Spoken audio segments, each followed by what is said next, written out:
Boa noite, meu amado irmão, minha amada irmã, que se encontra, sejam todos bem-vindos à casa de Deus. Boa noite. Que você se sinta muito bem aqui no nosso meio. Nós nos alegramos muito por ver cada rostinho aqui, porque, assim como a Bíblia nos ensina, nós somos o corpo de Cristo. Cada um tem a sua importância particular, que não pode ser de maneira nenhuma substituído por outro, ou não pode de maneira nenhuma ser ausentado, que o corpo certamente vai sofrer. Então saiba que quando parte desse corpo, que é você, se ausenta, nós sofremos, né?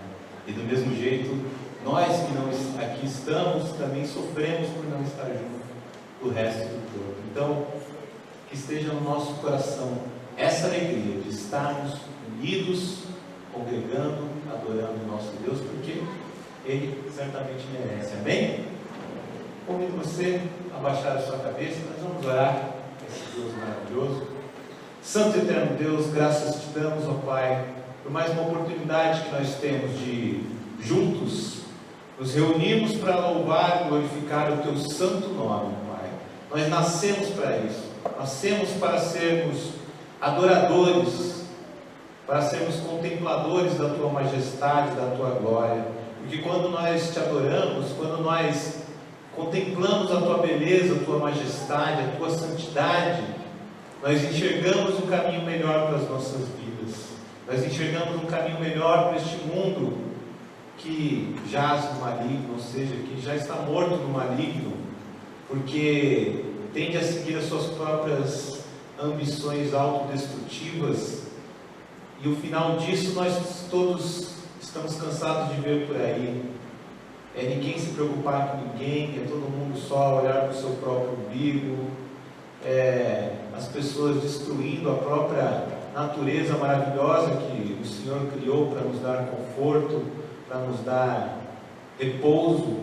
É tanta coisa ruim, ó Pai, que nós vemos acontecer quando o ser humano para de olhar para Ti, quando o ser humano para de admirar e contemplar a Tua beleza e a Tua santidade. Por isso, nós aqui nos encontramos, ó Pai, para quebrar, Senhor, essa sequência, para quebrar essa mania, ó Pai, e nos voltar novamente para Ti, o nosso Criador, o nosso Senhor, o Senhor das nossas vidas.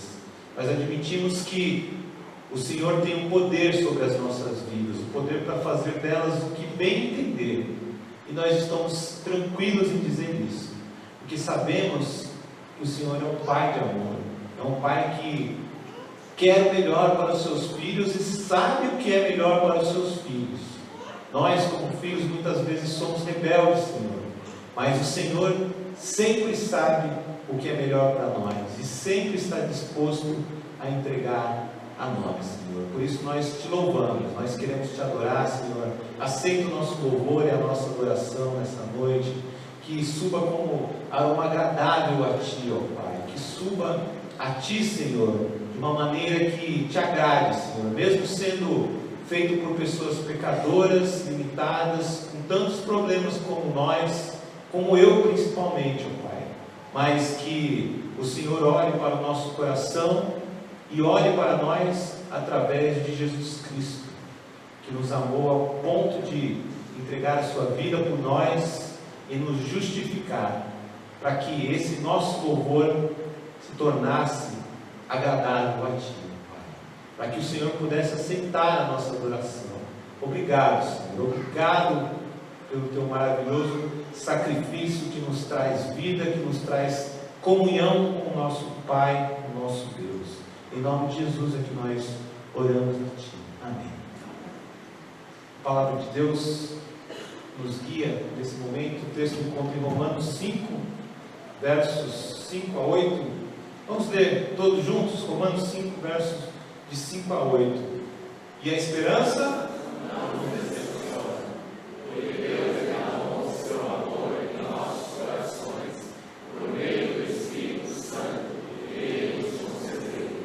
De fato, no devido tempo, quando ainda éramos fracos, Cristo morreu pelos ímpios. Dificilmente haverá alguém que morra por justo, embora pelo homem bom, talvez alguém tenha coragem de morrer.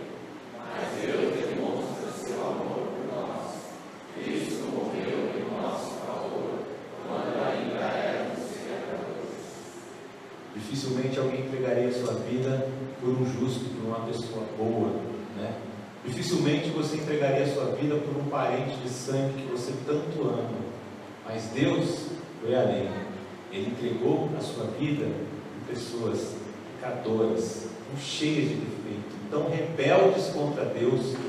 Ele deu a sua vida por nós. Por isso Ele é o Cordeiro Santo que nos traz a paz. E nós vamos louvar, glorificar o seu nome.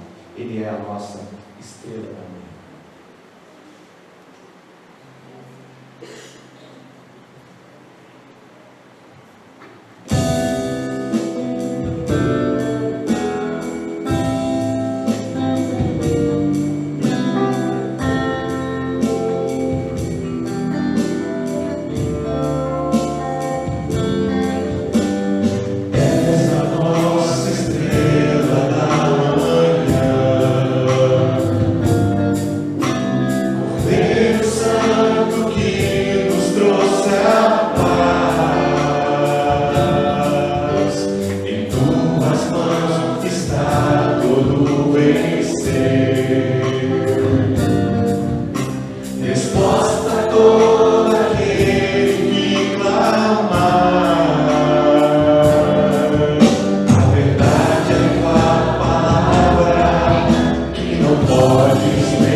faça morada em nossas vidas, para que nós saiamos renovados e restaurados pelo Teu Santo Espírito.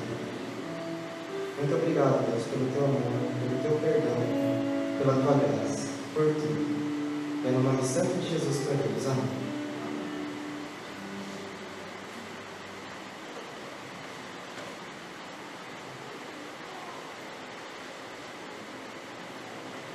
Convido a igreja a se colocar em pé. Nós vamos continuar louvando ao nosso Deus. Você que é preparado com seus dízimos e ofertas, tem oportunidade nesse momento de trazê-los à frente. Quando nós cantamos sobre esse maravilhoso amor de Deus, e como nós lemos, ainda nós, totalmente imerecedores desse amor, Ele derramou sem medida esse amor, transbordante, medida recalcada, como a Bíblia diz, uma medida que ultrapassa qualquer sistema médico que existe. Amém?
nada nos pode separar. Podem sentar, irmãos e irmãs. Convido aqui as nossas crianças, venham aqui na frente.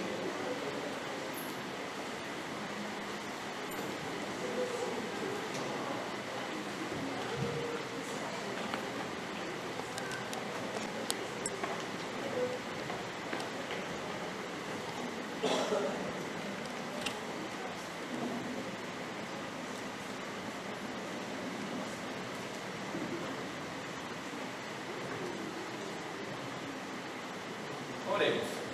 Senhor Deus, obrigado, Pai, porque este momento de louvor hemos, Senhor, lembrado de teu amor maravilhoso para cada um de nós. Jesus, esse nome de amor, cheio de amor, esse nome fantástico. Também temos lembrado, Pai, que tu és um Deus que cumpres tudo o que prometes. Te agradecemos, Pai, pela tua presença, por teu amor, por tudo que nos entregas. Te agradecemos também pela tua palavra, também, palavra maravilhosa, palavra que nos liberta, palavra que nos corrige, nos ensina e nos entrega sempre a tua boa, perfeita e agradável vontade para cada um de nós. Pedimos, Pai, que agora, através do Espírito Santo, guies, Pai, a todos nós, as crianças, a professora, a nós também que estaremos ouvindo aqui a mensagem, todos, Pai, que fiquemos com tua palavra gravada em nossa mente e em nosso coração, para que guie totalmente todos os nossos atos. Deus, também te agradecemos pelos dízimos e ofertas. Participar da tua obra, Deus, sempre será um privilégio para cada um de nós. Em nome de Jesus, esse doce nome, pedimos e agradecemos. Amém.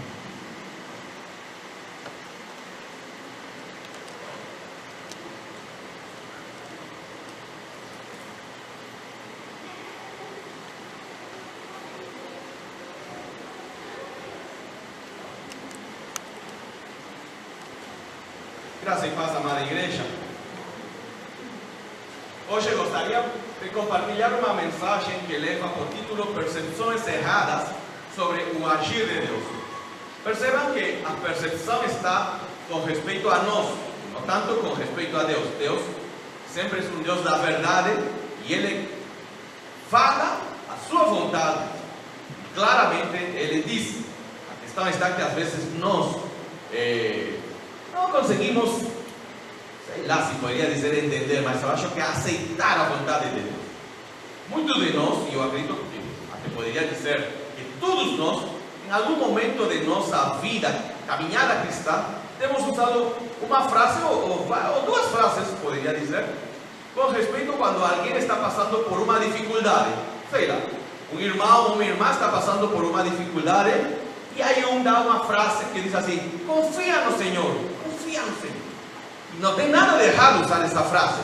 Ou talvez outra frase que também, quando passamos por dificuldades, ou alguém passa por alguma dificuldade, falamos assim: tranquilize, fica calmo, Deus vai dar um jeito. E obviamente Deus faz isso.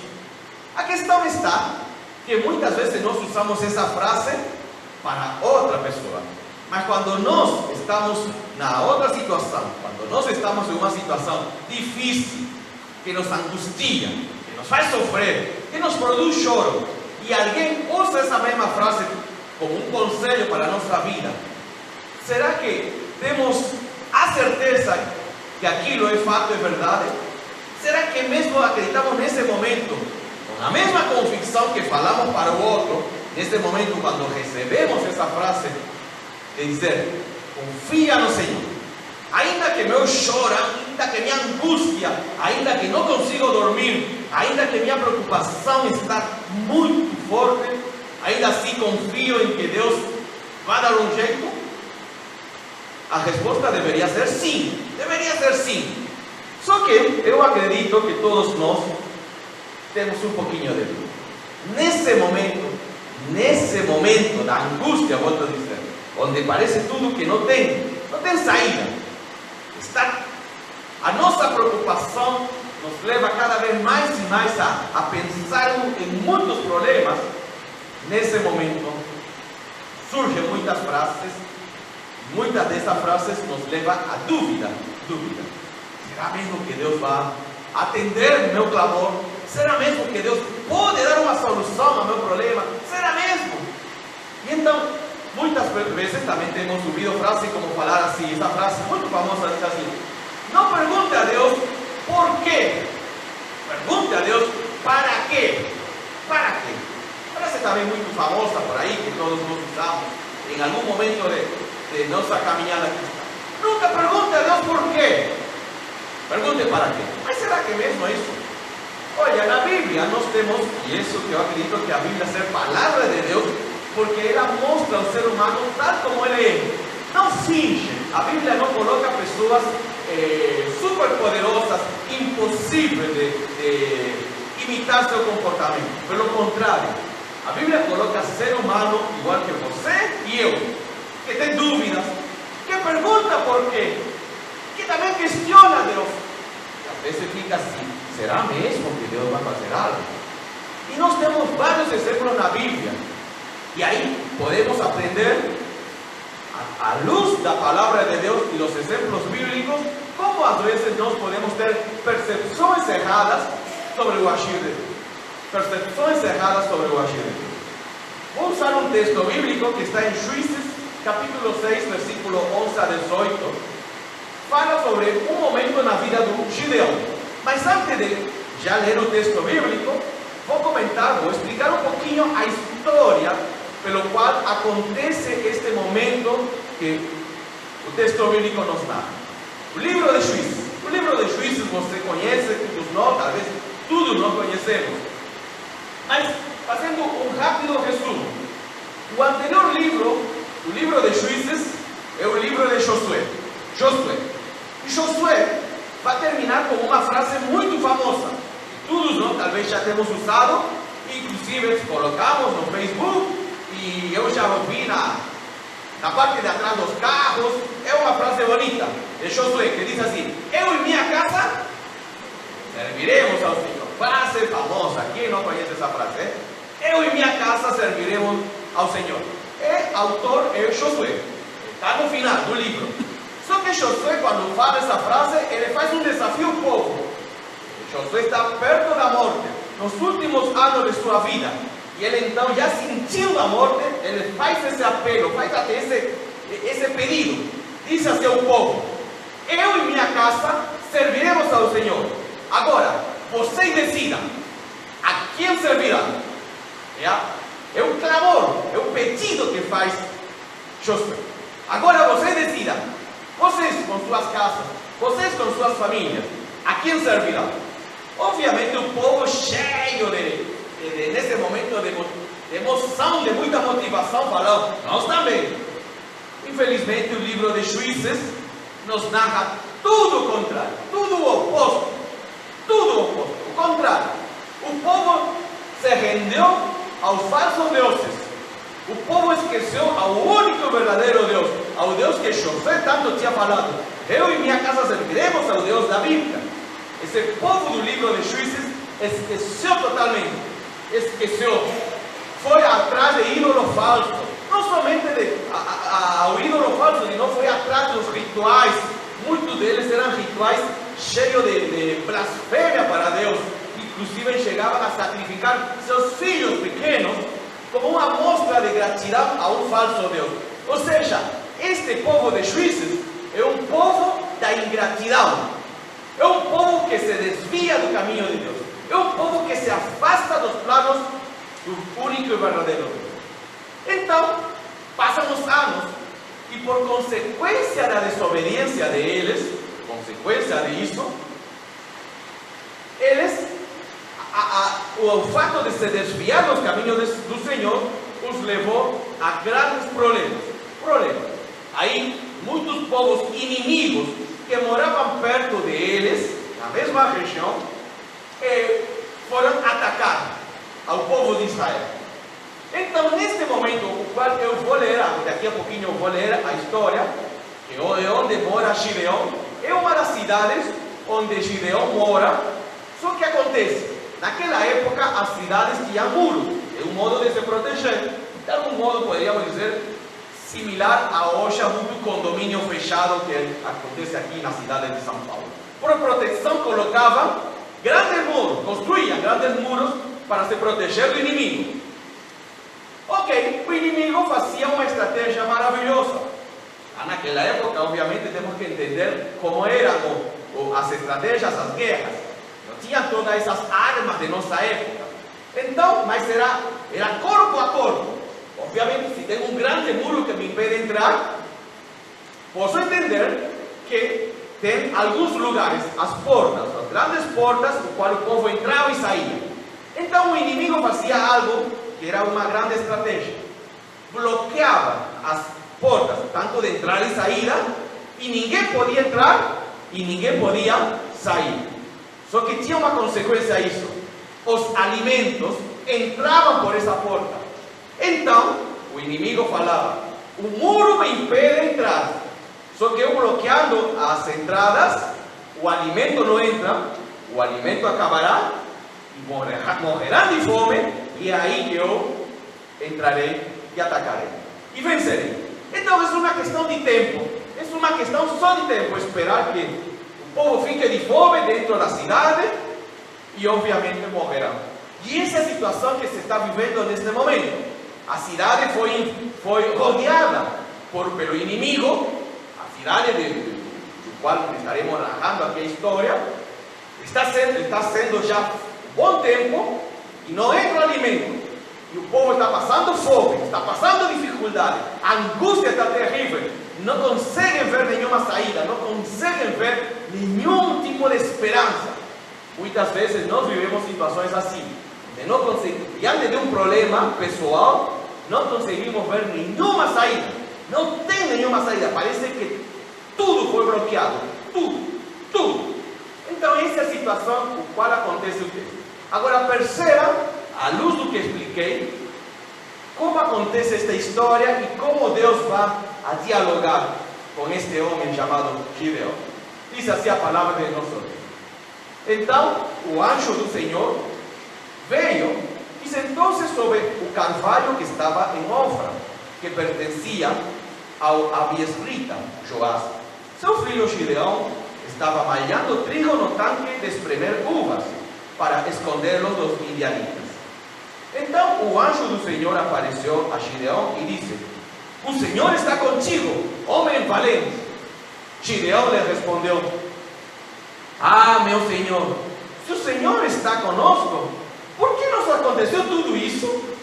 Onde estão todas as suas maravilhas que nossos pais nos contaram, dizendo: não foi o Senhor que nos tirou do Egito? Mas agora o Senhor nos abandonou e nos entregou nas mãos dos midianitas. O Senhor virou-se para ele e lhe disse: vai nesta tua força, livra Israel das mãos dos midianitas. Não sou eu que te estou enviando? Gideão perguntou-lhe: meu Senhor, com que livrarei Israel?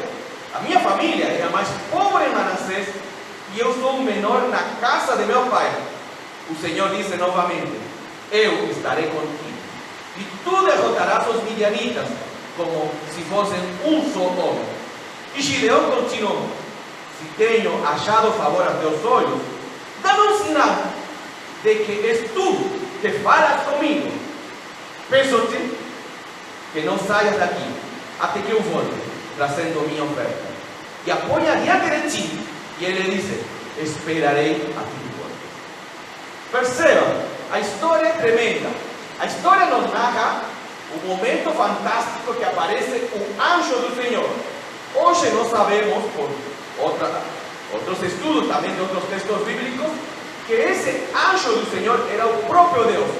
Então, a primeira questão que nós podemos perceber, já no versículo 13 aparece isso, diz assim: o anjo do Senhor apareceu a Gideão e disse: o Senhor está contigo, homem valente.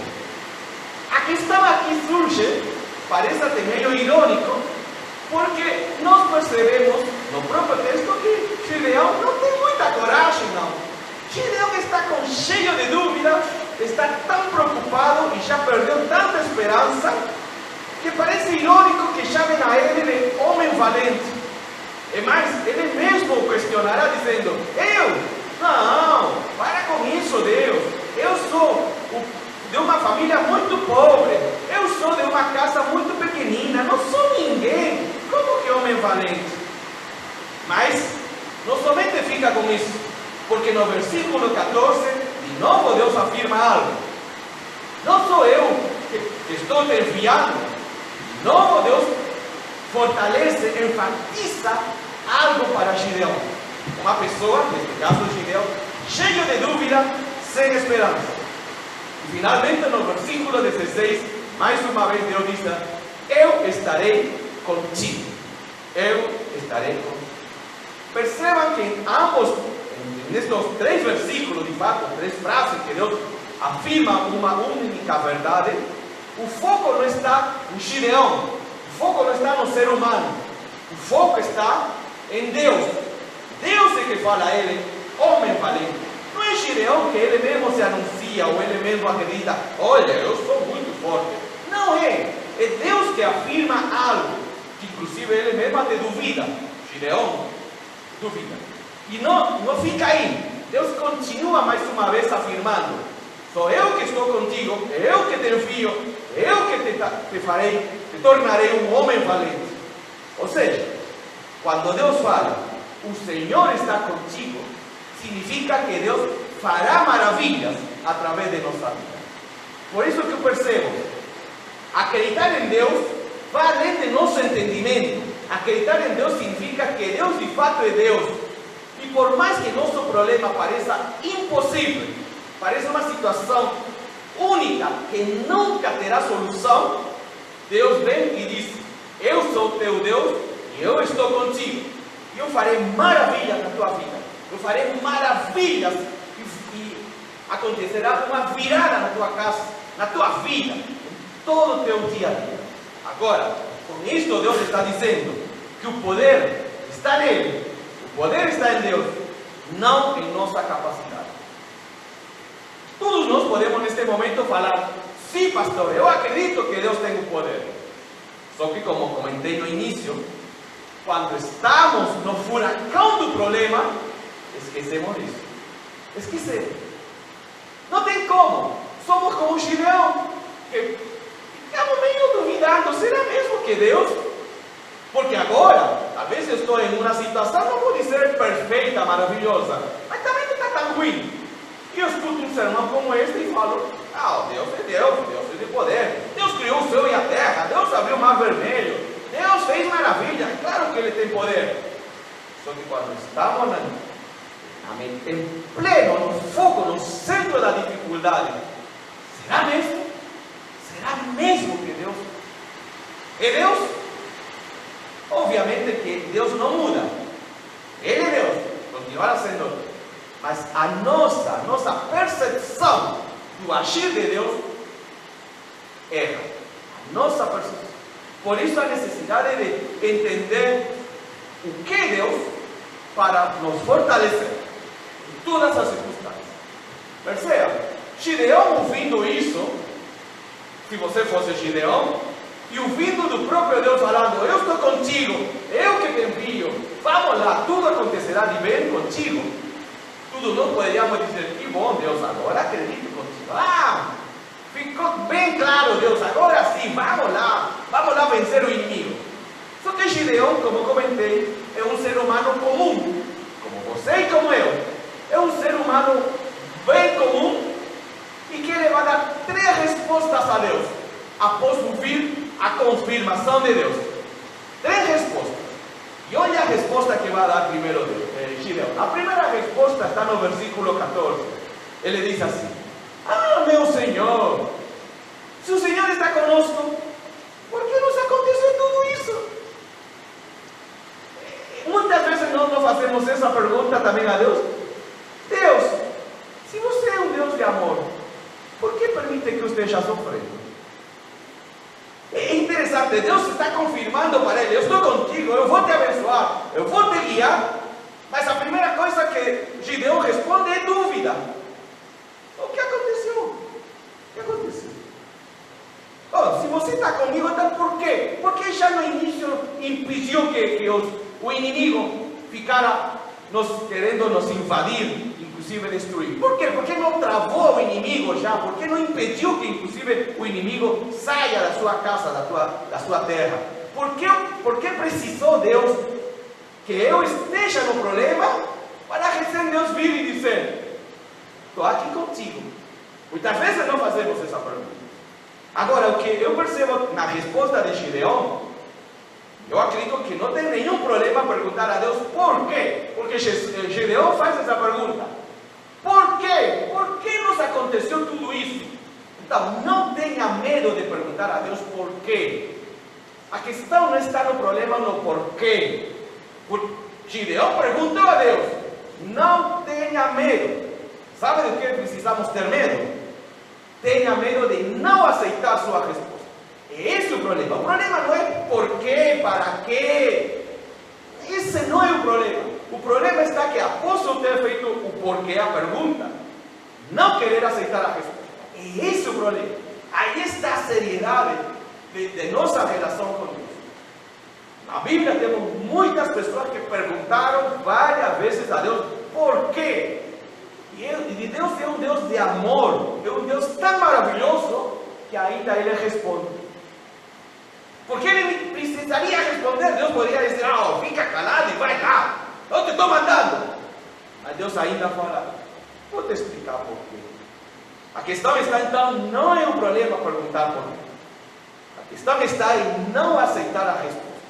Então a primeira questão que Gideão fala é: por que eu tenho que sofrer? Por que minha casa tem que passar dificuldade? Por que esta situação difícil? Aí não ficou nessa, Gideão. Não ficou nessa. Ainda ele vai fazer uma segunda pergunta que vai questionar a Deus. A segunda pergunta, que de algum modo é uma resposta ao que Deus está colocando a ele, é o seguinte: onde estão todas as suas maravilhas que nossos pais nos contaram? Parece até irônico, Gideão, dizendo: nossos pais nos disseram, não foi o Senhor que nos tirou do Egito. Interessante que é irônico a pergunta, ou de algum modo a resposta que já Gideão está falando para Deus. Após Deus afirmar que Deus o abençoará, que Deus o guiará, que Deus fará dele um homem valente, ainda assim Gideão questiona. Mas percebam uma questão aqui extremamente importante. Extremamente importante. Gideão está falando de um fato. Qual fato? Ele pergunta: não foi o Senhor que nos tirou do Egito? Como comentei, Gideão está narrando um fato anterior. Qual é o fato? A libertação, nós sabemos, a libertação do povo de Israel da escravidão do Egito. Lá, isso está escrito no livro de Êxodo. Você sabe, eu também sei. E nós sabemos, pelo texto bíblico, que aconteceram muitos milagres quando foram libertos. O mar vermelho, as pragas, o maná, a proteção de Deus com o fogo, ele protegendo de noite, que é muito frio, e de dia colocando uma nuvem, a roupa nunca ficou velha. Então, Deus fez muitas maravilhas. Por que será que Gideão questiona isso? De algum modo até que ironiza. Por quê?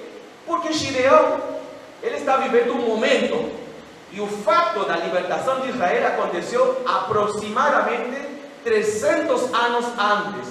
300 anos antes, ou seja, Gideão nunca viveu a libertação de Israel, do Egito. O pai de Gideão também não foi. O avô também não foi. O bisavô também não foi. Quem sabe foi o tataravô, ou mais para trás. Mas então há uma diferença de 300 anos. 300 anos entre o fato da libertação e o momento que está vivendo Gideão. Então, aqui vemos uma grande verdade. Gideão conhece Deus pelo que seus pais contaram a ele. Ou seja, Gideão só tem informação. Essa é a verdade que nos mostra esta pergunta, que de algum modo também já é a resposta de Gideão. Gideão tem ouvido. Eu vi uma história aí, que Deus abriu o mar vermelho. 300 anos atrás foi isso. Sei lá o que aconteceu. Esse é um grande problema, porque Gideão se relaciona com Deus de um modo simples. Informação. Gideão não tem uma relação pessoal com Deus. Gideão não é essa pessoa que de fato viu, que acredita. Ele fala, olha, quem sabe que até meu pai inventou essa história? Pode ser que até meu avô também, porque aí é assim, o povo gosta de inventar mentira. Aí saiu uma historinha de libertação. E isso nos dá uma grande advertência também para nós. Muitos de nós, ou alguns de nós, têm nascido em lar evangélico. Desde pequeno veio na igreja. Quem quer dizer, conhece na escola bíblica dominical, já ouviu do Egito, já ouviu de Jesus, nem quer dizer no culto infantil. Mas será mesmo que depois de tantos anos participando da igreja, inclusive sendo membro da igreja, tenho uma relação íntima, pessoal com Deus, ou ainda continuo tendo só informação? E essa é uma questão tremenda que nos deve levar primeiramente. Não pelo fato que eu participo desta igreja, sei lá, 40 anos, quer dizer que de fato eu me converti a esse único verdadeiro Deus. Aceito e entendo. E também temos o outro lado. O outro lado é aquele que talvez não nasceu em lar cristão evangélico. Ele veio se render ao amor de Cristo já adulto. Mas como foi que nos transmitiram a fé em Deus? Nós, pela manhã, temos estudado, hoje, domingo passado também, que não é somente nos relacionar como se fosse Deus qualquer coisa. Deus, na sua palavra, diz claramente que precisamos primeiro nos arrepender. Ter uma relação pessoal com Deus nos leva imediatamente a arrependimento, a entender nossa situação pecaminosa, a nossa situação que é impossível nós, sozinhos, nos libertar. Que por isso precisamos de um Deus, de uma pessoa que venha, neste caso Jesus, e nos liberta. O grande problema de Gideão é que ele não tem uma relação pessoal, verdadeira com Deus. Ele só tem informação, mais uma informação das tábuas. E aí surge a terceira resposta de Gideão, que eu acredito que é a mais forte ainda. As duas primeiras nem quer dizer, mas a terceira ele ainda coloca a Deus como culpado. Olha o que ele vai dizer: o Senhor nos abandonou. Rapaz, que coragem que tem Gideão! Que coragem que tem Gideão de acusar a Deus. O Senhor nos abandonou e você, Deus, foi que nos entregou nas mãos do midianita. Vamos lá, espera aí, Gideão. Espera aí. Como foi que vocês chegaram nesta situação? Foram vocês que decidiram que? Lembram o que Josué falou? Josué falou: eu e minha casa serviremos ao Senhor. Decidam agora que farão vocês. Só que o povo decidiu o contrário. Decidiu adorar falsos deuses.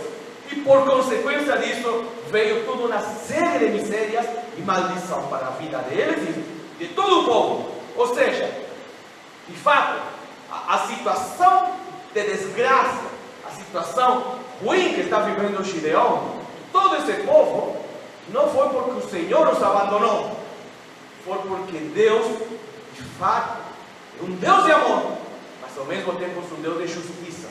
E esse Deus de justiça, vendo nossos próprios atos de rebeldia, atos totalmente de maldade, pecaminosos, como é um Deus justo, Ele não pode de algum modo mudar as consequências ao qual nossos próprios atos nos levam. Isso nós sabemos. Deus perdoa nossos pecados, só que Deus, que é um Deus de justiça, continua, permite que as consequências aconteçam em minha vida, na sua vida. Já comentei isso várias vezes aqui na igreja. Não porque eu fumo, vou falar a Deus: Deus me livra do câncer de pulmão. Deus vai dizer: não tem como, mas Deus me perdoa. Deus vai dizer: eu te perdoo do vício, mas o câncer do pulmão você terá. Não tem como eu, porque roubei na rua, e depois dizer assim: Deus me perdoa, não quero ir, não quero ir no presídio, Deus vai dizer, não, eu te perdoo do roubo, mas você sim vai sim, porque é consequência, porque Deus é um Deus de justiça, é o Deus da verdade. Deus não é um Deus de mentira, muito menos é um Deus de desordem. Deus é um Deus qual maravilhosamente nos mostra a sua verdade, mas ao mesmo tempo nos diz o caminho certo, o qual não sofreremos. E aqui vem o ponto: Deus nunca abandonou esse ponto. Uma amostra disso é que o próprio Deus chega ao encontro de Gideão, sabendo todas as dúvidas de Gideão, que Gideão inclusive acusa a Deus de ser um Deus maldoso. Então, não julgue seu problema atual como prova de um Deus que não tem interesse na sua vida. Não julgue. Não fale se por acaso está passando um momento difícil, ou talvez no futuro venha a passar um momento difícil. Não fale, Deus me castiga, porque Deus é um Deus ruim. Não fale isso. Não fale.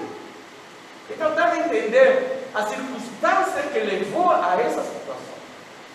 Não tem como de um dia para outro que apareceu um problema. Não, nenhum problema aparece de um dia para outro. Às vezes até que parece, mas certas consequências vão acontecendo. O próprio Deus nos vai dando um alerta: para. Mas nosso próprio pecado e a indiferença diante de um Deus que nos guia, nos leva a um problema. Ou seja, não julgue se por acaso você está vivendo ou venha a viver um problema, que é uma prova de um Deus que não tem interesse em sua vida.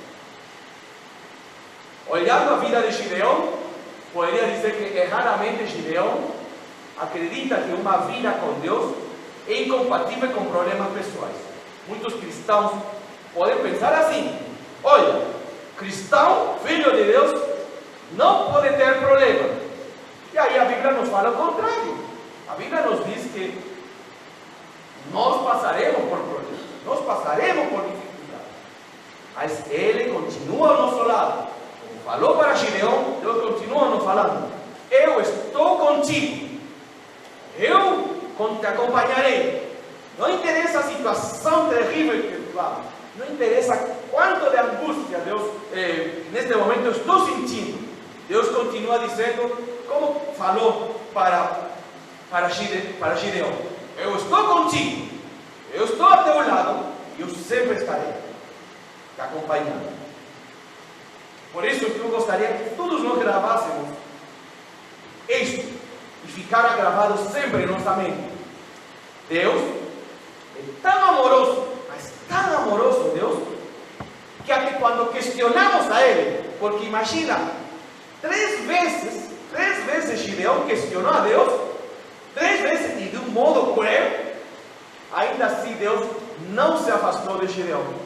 É só continuar lendo a história do livro de Juízes e veremos que de fato Deus acompanhou a Gideão, usou a ele, e através da vida do Gideão Deus libertou ao povo da opressão do inimigo. Então Deus é um Deus de promessa, Deus é um Deus maravilhoso, é um Deus que cumpre aquilo que está escrito na sua palavra.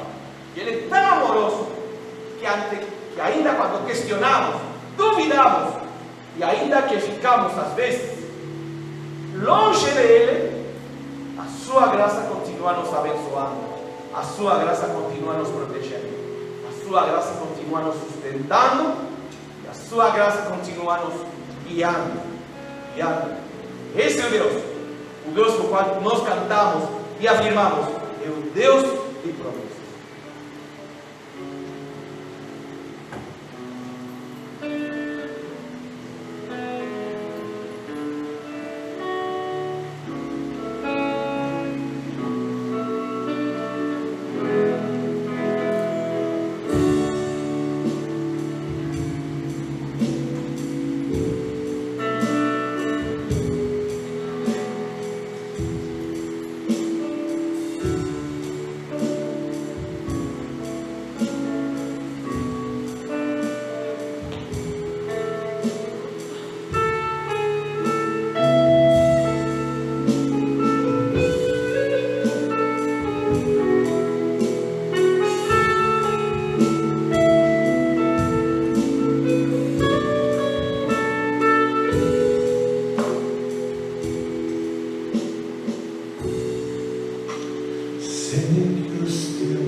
Pode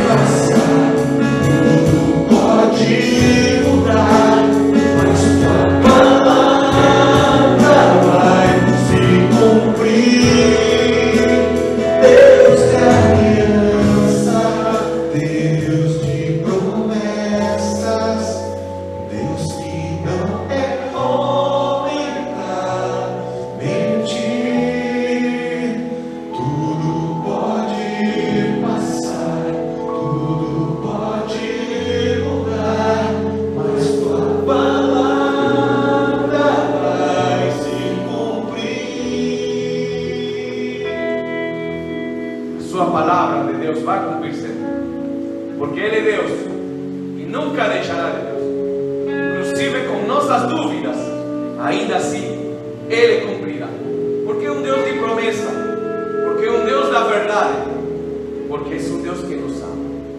Convido a você, venha aqui na frente, para orar, interceder diante desse Deus. Para falar a esse Deus, preciso de ti, Deus. Não somente como informação, não só como um Deus, como quantos outros deuses que por aí se fala, não. Quero ter uma relação pessoal, íntima contigo, porque tu és um Deus verdadeiro, o único Deus da verdade. Deus que sempre nos guia, sempre nos guia. Esse Deus está aqui ao nosso lado, nunca vai embora. Podemos duvidar como Gideão, podemos inclusive perguntar: por que Deus? Por quê? Mas lembremos, fiquemos também tranquilos com respeito à resposta que Ele dá. Aceitemos a resposta dele. Senhor Deus, em nome de Jesus, Pai, sabemos, Pai, que Tu tem promessas para cada um de nós, tem maravilhas para nossa casa, nossas famílias, Pai. Em nome de Jesus, sabemos que Tu tem muitas coisas, Senhor, tremendas para cada um de nós. Mas também, Senhor, sabemos que o pecado habita em nós. E esse pecado muitas vezes nos leva longe de Ti. Nossos atos, Pai, nos leva, Pai, a nos afastar de Ti. Nos afastar da Tua palavra. Aceitar Tua palavra como a única verdade. Pai, perdão. Perdão por ter acontecido isso. Perdão, Deus, por ter questionado muitas vezes o Teu agir. Perdão, Senhor, porque também muitas vezes temos colocado a culpa em Ti, sabendo que nós somos os culpados. Nós temos a culpa porque foram nossos atos que nos levaram a esse momento de sofrimento de angústia. Perdão, Pai, em nome de Jesus. Perdão por tantas vezes questionar Teu agir, Pai. Mas também, Pai, à luz da Tua palavra, sabemos, Senhor, que Teu amor nunca vai ao nosso lado. Que Teu amor continua ainda questionando, Pai, a Tua resposta. Tu continuas fortalecendo a nossa vida. Tu continuas nos sustentando. Obrigado, Pai. Obrigado, Senhor, porque continua protegendo a nossa casa, a nossa família. Obrigado, Senhor, porque ainda continua providenciando todas as nossas necessidades. Em nome de Jesus, obrigado, Pai. Obrigado pelo Teu amor. Obrigado pela presença. Obrigado pela resposta. Obrigado pelas promessas, pelas maravilhas. Obrigado, Deus. Obrigado, Senhor, porque tudo isso provém de Ti. Deus que nunca falha, nunca falha. Por isso, Pai, em nome de Jesus, esse nome que tem poder, queremos, Pai, continuar contigo. E ainda nos momentos de fraqueza, Pai, que Teu Espírito Santo nos lembre desta palavra, para assim, Pai, afastar toda dúvida. Nesse momento, acreditar Tua palavra da verdade, nessa palavra da verdade. Em nome de Jesus, em nome do único Salvador, pedimos e agradecemos. Amém. Vamos a cantar essa partezinha de Deus e alianças, só essa parte de Deus e promessas. Afirmando fortemente. Deus de aliança, Deus de promessas. Deus que não é homem pra mentir, tudo pode passar, tudo pode mudar, mas Tua palavra vai se cumprir. Deus de aliança, Deus de promessas.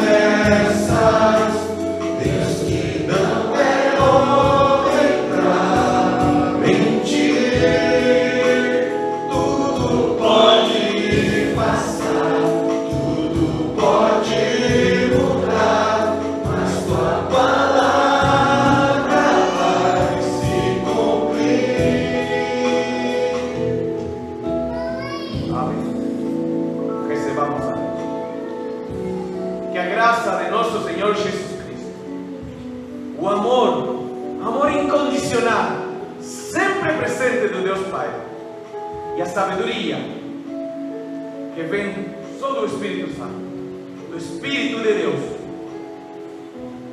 esteja todos os dias em nossa casa, em nossa vida, em nosso trabalho, em nosso dia a dia, todos os dias, e que também continue presente com toda a igreja que está espalhada pelo mundo, hoje e para sempre.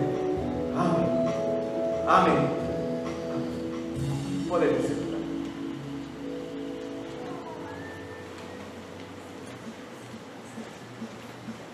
Nossos avisos.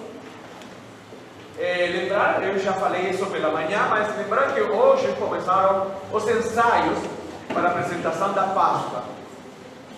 Os ensaios serão todos os domingos às 9 horas. Então, essa apresentação estará sendo... A apresentação será para as crianças, os adolescentes, também os jovens. Então, os pais, que nós somos os encarregados, responsáveis de nossos filhos, trouxeram a partir das 9 da manhã, todos os domingos, para o ensaio. Lembrando que daqui a quase um mês estaremos celebrando a Páscoa do Senhor. Então, temos poucos domingos. A importância de participar, mas também dos pais de trouxer a nossos filhos. Um segundo aviso é que o grupo de vida já começaram a semana passada, foi o reinício para este ano 2016, e a partir de agora continua. Então, grupo de vida 3 vezes por semana, temos 3 opções: segunda, quarta e quinta. Também participar, segunda-feira aqui no templo, quarta-feira na casa de Dona Helena e quinta-feira na casa do Adson e da Juliana. E também, próximo domingo celebraremos o culto de aniversário da nossa igreja, da IPI Rio Pequeno. Então teremos um culto de celebração, de gratidão a Deus por mais um ano de existência desta igreja, desta comunidade. Agora sim, podemos ficar de pé, nos dar um forte abraço, desejar a paz de Cristo e falar: Deus tem muita promessa para você e para toda a tua casa. Em nome de Jesus, Deus continua nos abençoando.